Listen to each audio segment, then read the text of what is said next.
Today we're going to check out my race gun. It's an STI Edge. I bought this to compete in USPSA limited division. And we're going to compare it to a standard 1911. And then we'll take it apart, take a look at the internal components. And then we'll go ahead and shoot it, and hopefully you'll get a good idea of what these guns are all about and what makes them so special. Here's my Colt Gold Cup trophy. It's a 1911 in stainless steel. Have it next to my Edge, which has a carbon steel slide frame, and the grip frame is made out of plastic. They're just about identical in length. They both have 5-inch barrels, and they're exactly the same width. The STI Edge might be just a little bit thicker on the slide. And then you'll see that the dust cover on the Edge is a lot thicker than the one that's on the Gold Cup, and on the Edge it extends all the way to the end of the slide. And as far as the width of the grips, they're just about identical.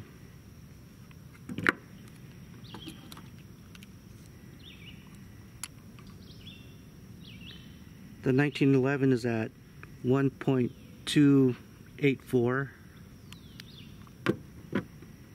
and then the 2011 1.280, so just about identical. And then the length of the grip,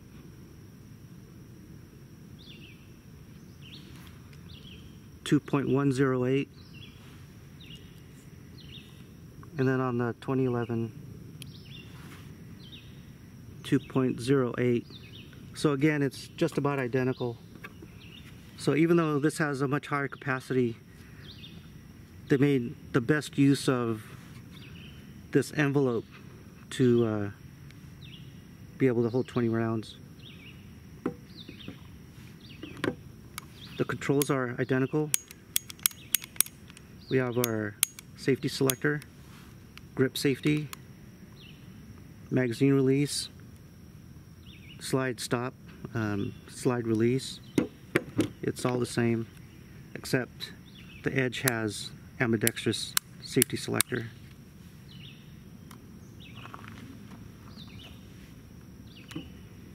For sighting on the 1911, we have this Bomar style adjustable rear sight.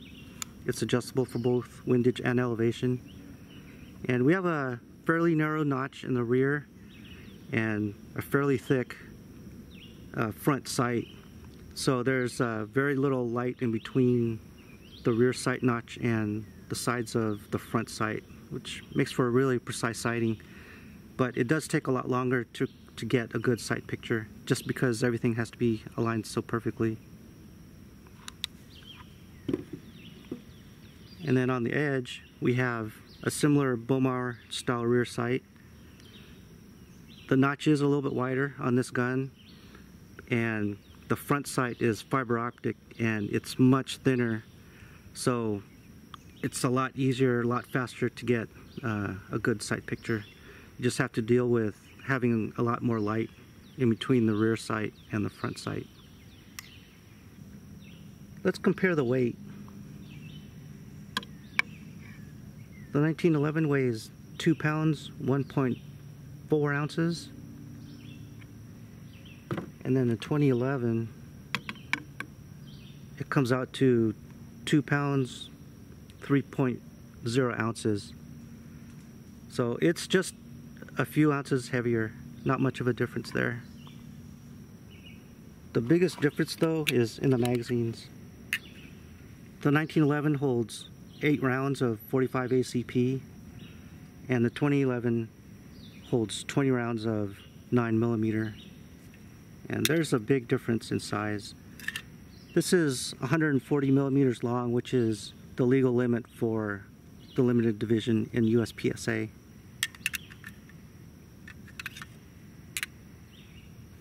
So the 2011 is a lot more space efficient in regards to the magazine well.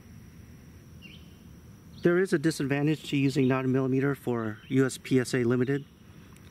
They use minor power factor scoring for a 9mm, so I have to be a lot more accurate with my shots to be able to get the same score as I would with a major power factor cartridge like 45 ACP or 40 Smith & Wesson.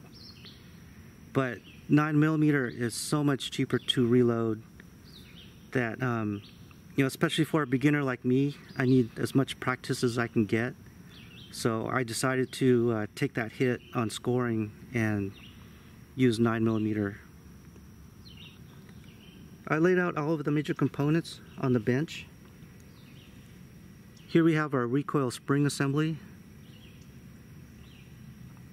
STI calls this their recoil master, and it uses this large spring, and it's available in different weights so you can tune the gun.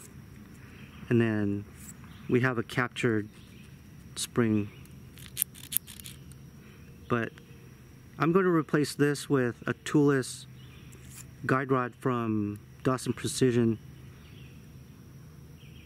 I don't like this assembly because it requires the use of a tool to take the gun down, and it's a little bit of a pain to use.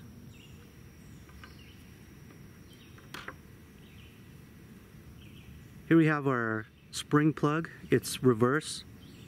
Instead of going in from the front of the gun, it goes inside, and this ledge is captured by a shoulder inside of the slide.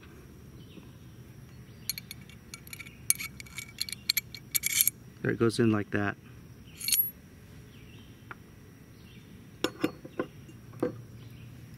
Then we have our bull barrel. It's bushingless, so it rides directly on the end of the barrel.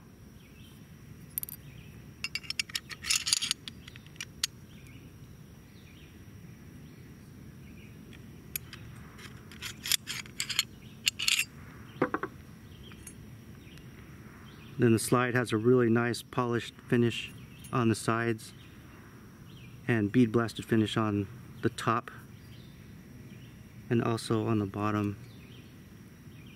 Really nice workmanship on this gun.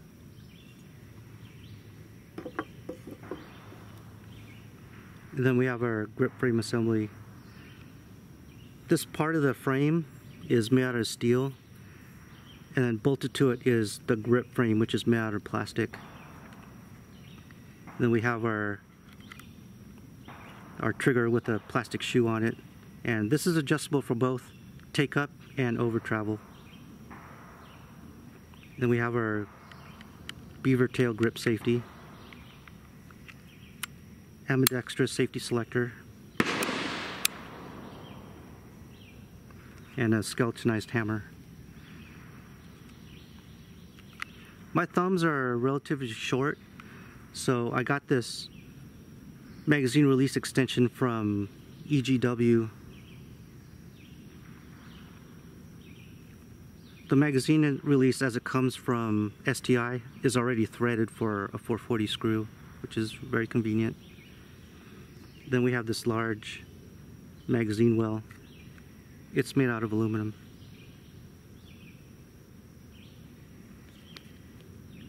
Just a really high quality, excellent fit and finish on this gun. Just amazing. Let's check the trigger pull. No magazine. Chamber's clear.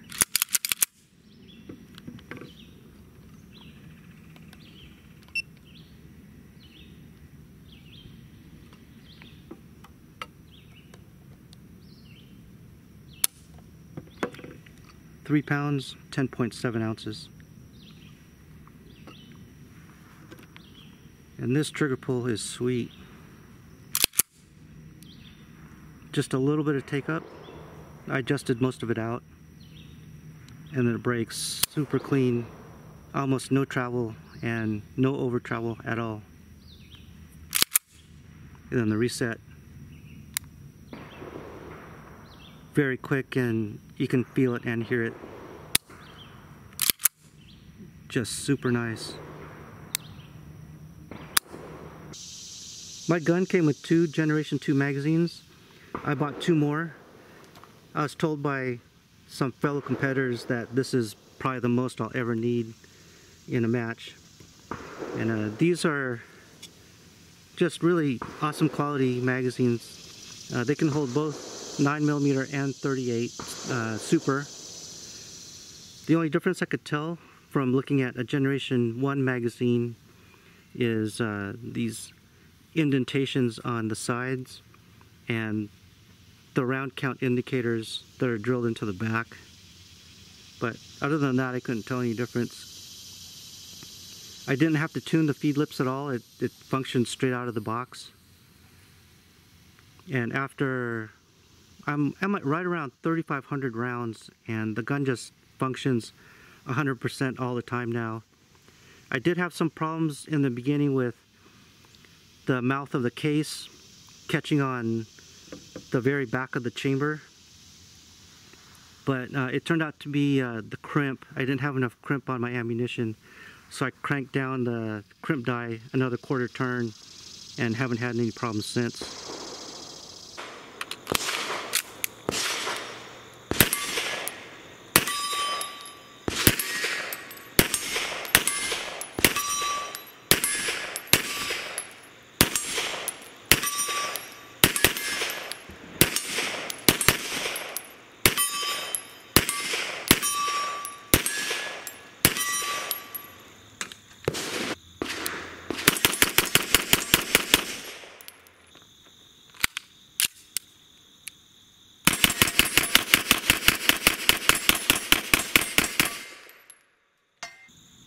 Let's see if I can hit that 8-inch steel target at 50 yards.